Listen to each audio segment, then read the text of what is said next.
Hello everyone, welcome back to this channel.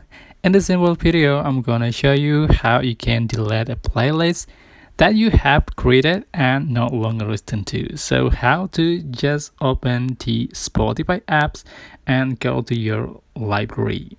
Just click on it and then select the playlist that you want to delete.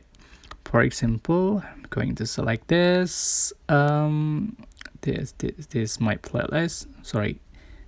So this is my playlist.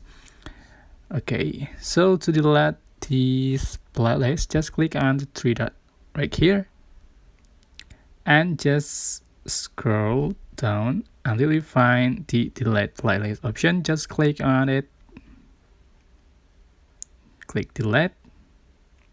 As you can see, the playlist has been deleted from my Spotify. So that's it. I hope this simple tutorial was helpful for you guys.